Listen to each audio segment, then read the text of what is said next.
Shalom warga kerajaan, apa kabarnya hari ini? Saya percaya kita semua dalam perlindungan Tuhan dan kita semua dalam kondisi yang sehat. Tapi tetap ingat 3M, menjaga jarak, memakai masker, dan mencuci tangan. Kingdom Community kita pada minggu ini, itu materinya diambil dari materi khotbahnya Pastor Rendra Himawan yang disampaikan minggu lalu kemarin dengan tema Shift in Grow. Artinya ada suatu pergeseran dalam pertumbuhan. Nah, saya akan mulai dengan satu pertanyaan pembuka. Bayangkan jika kita masih memakai sepatu anak kecil yang berbunyi nyit, nyit, nyit, nyit. Lalu kemudian dengan kondisi kita yang sudah dewasa seperti ini, kondisi Bapak Ibu Saudara yang sudah dewasa seperti ini, kira-kira apa yang kita alami, apa yang kita rasakan, dan bagaimana pendapat orang lain terhadap kita ketika kita masih memakai sepatu yang berbunyi nyit, nyit, nyit, nyit, nyit, demikian. Nah, Bapak Ibu Saudara bisa sharingkan itu bersama dengan anggota komsel Bapak Ibu Saudara masing-masing. Dan ayat pembuka kita itu terambil dari 1 Korintus 13 ayat 11, saya akan bacakan.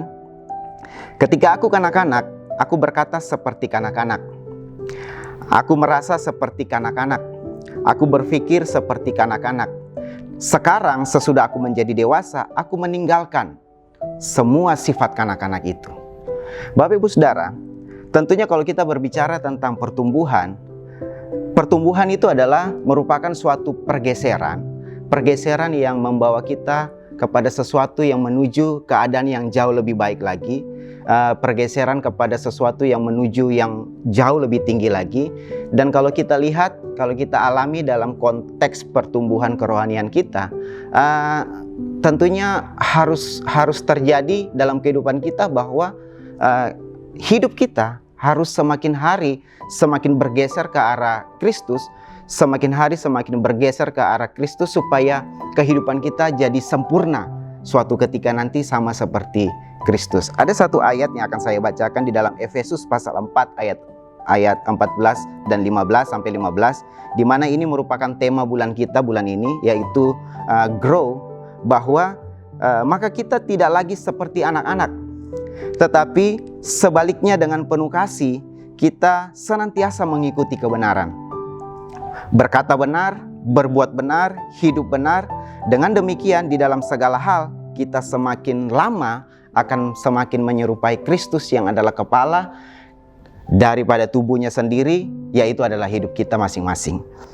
Ada 3 hal yang perlu kita pelajari dalam materi ini. Yang pertama yaitu from law to love. Artinya dari hukum kepada kasih.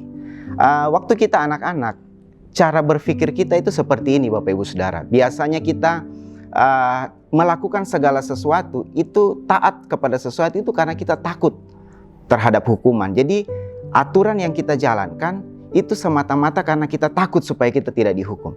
Tapi ketika kita bergeser dari anak-anak menjadi dewasa, maka sistemnya sudah berubah lagi. Ketika kita melakukan segala sesuatu itu bukan karena kita takut dihukum lagi, tetapi itu karena kita mengasihi.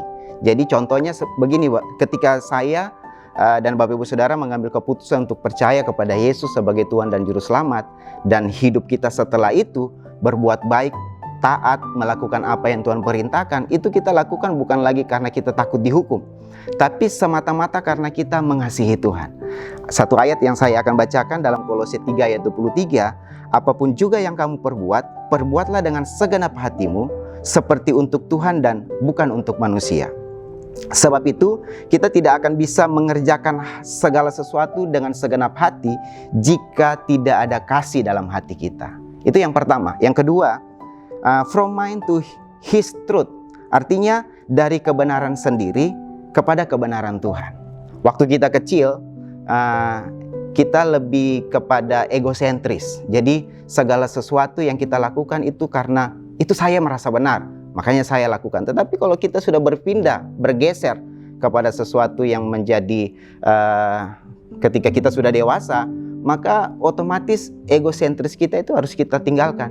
Dan kita harus menggantinya dengan teosentris. Artinya bahwa kebenaran yang saya lakukan bukan berdasarkan kebenaran saya, tetapi kebenaran yang saya lakukan semata-mata itu kebenaran Tuhan. Satu ayat yang saya akan bacakan di dalam Yesaya 50 ayat 11. Di situ dikatakan begini bahwa berhati-hatilah kita yang hidup dengan cahaya kita sendiri, kita yang menghangatkan dengan api kita sendiri, maka upah seseorang yang demikian adalah kita akan berbaring dalam siksaan yang hebat. Mari kita tidak lagi berdiri di atas kebenaran kita sendiri, tetapi kita berdiri di atas kebenaran firman Tuhan sepanjang kehidupan kita mengikuti Kristus. Lalu yang ketiga adalah from monologue to dialogue. Artinya begini, bahwa ketika kita masih anak-anak, itu kita punya satu kebiasaan yang kita sukai adalah sukanya supaya mau didengar. Tetapi ketika kita berpindah kepada orang yang sudah dewasa atau menjadi pribadi yang sudah dewasa, maka kita harus mengimbangi. Kita bukan hanya mau didengar, tetapi kita juga harus mau mendengar. Saya kasih contoh di dalam doa. Ketika kita berdoa, kita tidak lagi hanya menyampaikan pergumulan kita, mengatakan apa yang menjadi isi hati kita, terus kita yang dominan berkata-kata, tetapi ada waktu di mana kita harus diam dan biarkan Tuhan berbicara. Biarkan Tuhan ngomong sesuatu kepada kita. Saya akan bacakan satu ayat di dalam 1 Samuel 15 ayat 22.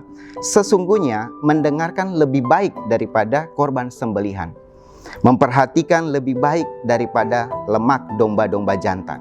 Oleh sebab itu Bapak Ibu Saudara, kita harus punya perubahan yang drastis supaya kita berpindah dari anak-anak menjadi orang yang dewasa. Kita lakukan ketiga hal ini, di mana kita dari aturan kita pindah kepada kasih, dari kebenaran yang berpusat kepada diri sendiri kita berpindah kepada kebenaran yang berpusat kepada Tuhan, dan dari monolog kita pindah kepada dialog. Oleh sebab itu, mari kita bawa hidup kita supaya hidup kita bisa mengalami pergeseran-pergeseran yang benar, dan kita semakin hari tentunya semakin serupa dengan Kristus.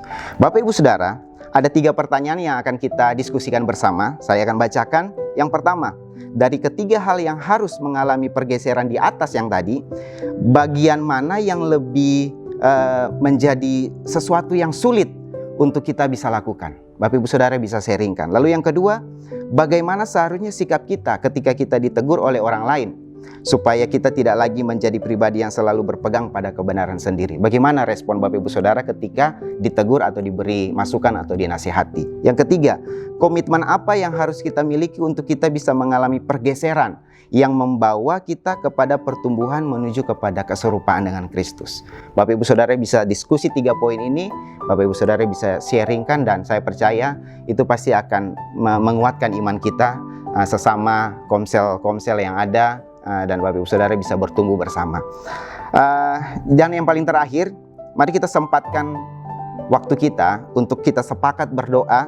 Ada beberapa pokok doa yang saya akan bacakan, nanti kita bisa berdoa bersama. Yang pertama, berdoa supaya kita semua bisa selalu berada di dalam pemeliharaan Tuhan.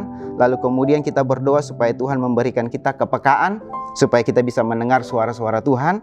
Lalu kemudian kita berdoa bagi gembala Surabaya, terus kemudian kita berdoa buat gembala-gembala wilayah, gembala sektor, dan gembala-gembala komsel. Lalu kemudian kita juga berdoa supaya ada pergerakan yang terjadi, devotional life, lalu kemudian family devotion itu bisa aktif terjadi dalam komsel maupun setiap rumah tangga yang ada. Lalu kemudian kita juga berdoa untuk ibadah online, ibadah onsite, tetap menjadi berkat bagi jemaat, dan jemaat bisa tetap bertumbuh sesuai dengan apa yang Tuhan mau. Lalu kemudian kita juga berdoa supaya proses daripada vaksin untuk tahap selanjutnya itu bisa berjalan sebagaimana yang sudah diprogramkan oleh pemerintah. Lalu kemudian yang terakhir kita berdoa supaya bangsa kita, bangsa Indonesia, Bapak Presiden kita, Bapak Presiden Joko Widodo, dan semua tim yang bekerja bersama beliau, mulai dari pemerintah pusat sampai pemerintah daerah, itu boleh diberi hikmat dari Tuhan supaya bisa menjalankan tugas dan membawa bangsa ini menuju kepada kesejahteraan. Mari kita berdoa Bapak Ibu Saudara. Terima kasih Tuhan, kami bersyukur buat kebenaran firman-Mu, dan biarlah materi ini boleh menjadi makanan rohani bagi pertumbuhan kami semua yang berada di setiap komsel daripada pelayanan daripada Rock Ministry yang ada di Surabaya. Kami berdoa supaya ada pergeseran yang terjadi dalam pertumbuhan kita, dari anak-anak menjadi dewasa.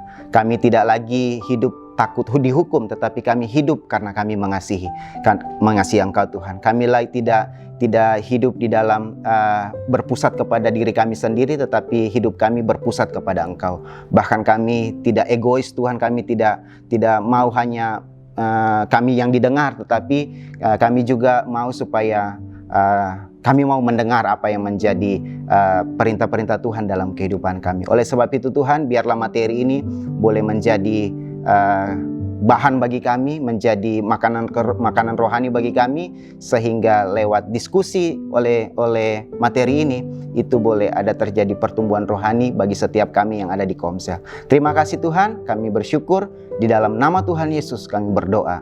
Haleluya. Amin.